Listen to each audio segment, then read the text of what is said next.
If you don't know what port you're sailing to, how do you know what wind is favorable? Come on, baby. What does it mean? The actual quote is, If a man knows not to which port he sails, no wind is favorable. how do you know you're taking steps to achieve what you want?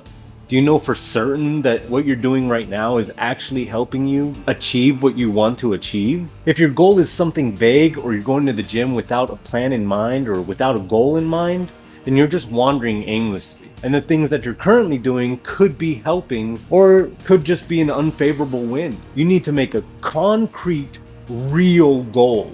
And some basic sass hit like, I want to be strong, or I want to look good, or what have you, is not enough. My name's Porky, and we're gonna hustle for some muscle.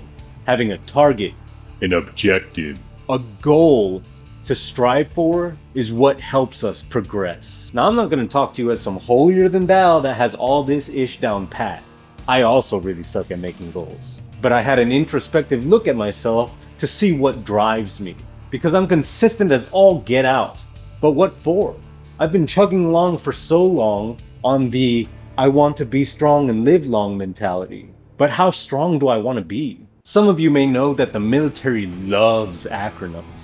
And one that was spoken about many times was that goals should be SMART and should be written down to make them more real. I remembered that much for this long, but I forgot what the acronym stood for. Because I never, not once, did any of that. I'm already out of school, man. I ain't writing down ish. But many people die at 25. They just don't get buried till 75. And if you're not really striving for something, are you really living? SMART stands for specific, measurable, attainable, relevant, time-bound. Specific is not, I want to be strong or I want to look good. It is, I want to squat 405 cheeks to feet, or I want to lose 60 pounds. You want a rifle for this, not a shotgun. A shotgun may hit it if you're close enough, but a rifle definitely will. Measurable is easy with fitness because everything is measurable. When you look at more idealistic things like, I want to have a more optimistic view on life, how would I even measure that? But with something like, I want to lose weight, how many pounds? I want to get stronger, what lifts, how much weight? I want to look bigger, how many inches do you want to add on to your arms, your calves, your neck, etc. Easy. What gets measured gets managed. Attainable is a difficult one, but your goal needs to be possible. Shoot for the moon. Even if you miss, at least you'll land amongst the stars.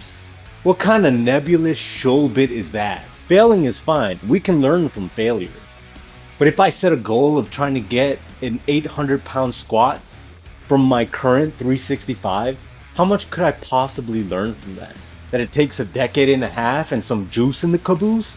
Nah. If you pick something too difficult, you'll just end up frustrated, maybe a little anxious, and you'll feel like maybe less than because you could not complete what you set out to do.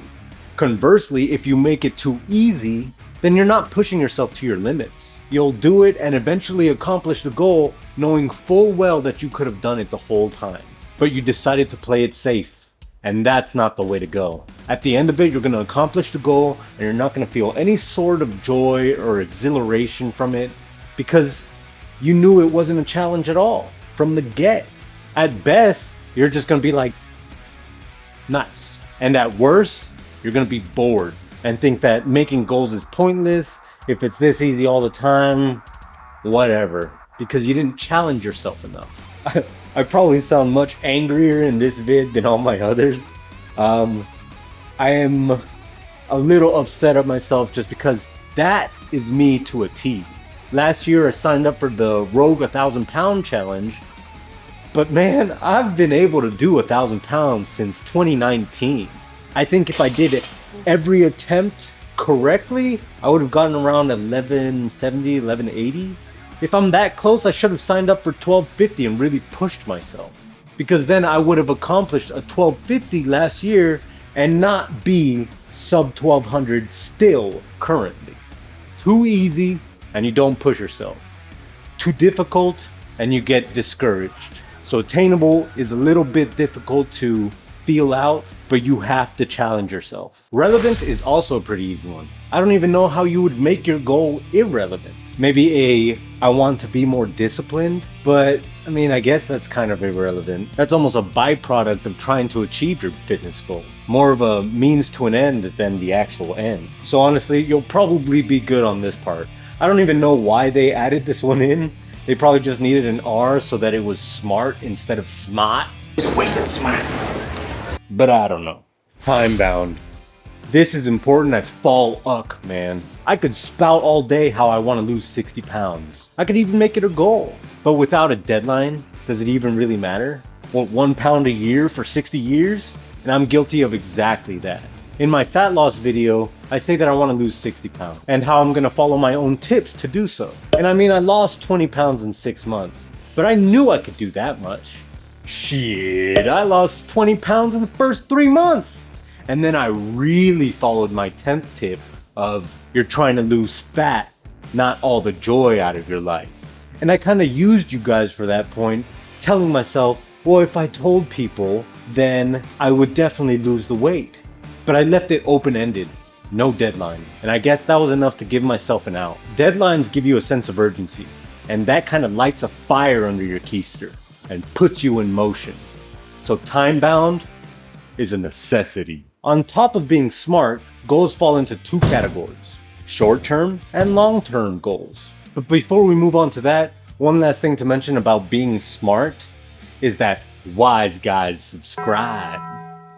Short-term goals focus on immediate progress and milestones that you can achieve within a few months or even a few weeks. For example, losing a couple pounds in a month or even adding some weight to your lifts. These goals build momentum and set the stage for longer term achievements. I signed up for my first powerlifting meet and it's in 4 months. So this will be my short-term goal because I put myself in a category of 110 kilograms, which is 242 pounds. I am currently 257, but I would prefer to be in the mid 230s somewhere. So I'll have to lose another 20 pounds in the next 4 months. And I've done the whole cutting starvation thing before, and weight wasn't the only thing I wanted to cut. The meet is September 13th, and like I said, it's my first, and so I want to perform at my best. I would like for my squat to come up to 385, a proper 385. For my attempt for the Rogue 1,000 pound challenge, I actually failed that attempt, and they only accepted the 315, so I failed the 365 as well. But I can properly do the 365 now for sure, I swear. So it's a kind of redemption for myself. But a higher tier goal would probably be 405, which I have attempted a couple times. But it was back when I thought 90 degrees was good enough. And now that I know better, I'm looking at that and I think, what was I freaking thinking? Like, that's a half rep. That's not even a half rep. And at that 90 degree, I failed miserably anyway. You can laugh at that video, I know, and I swear I've progressed.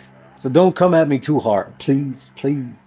But do hold me accountable for trying to reach 385 properly. Long-term goals are visionary plans that drive your overarching success. They require dedication, strategy, and progressive effort in the form of short-term goals because they generally pave the way for your long-term goals. My current long-term goal would be within the next couple of years, I would like to do progressive plates for each lift plus 50. So my current lifts almost being 3 plates bench, 4 plates squat, 5 plates deadlift. In 2 years, I would like that to be 3 plates plus 50 for bench. So 365, same for squat, so 455, and then same for deadlift, making it 545. I feel like that's pretty attainable for me. Aiming for just a 405 squat, I feel like I could do that before the end of the year, but I'll have to see. And then losing weight, if I lose another 40 pounds, I can definitely do that within a year. So I can't really put either of those into the long-term category. So keeping the SMART acronym in mind, I think that this goal fits all of those criteria. Always aim for higher, and once successful, make new, harder goals. That way you're always challenging yourself. And as always, stay hungry.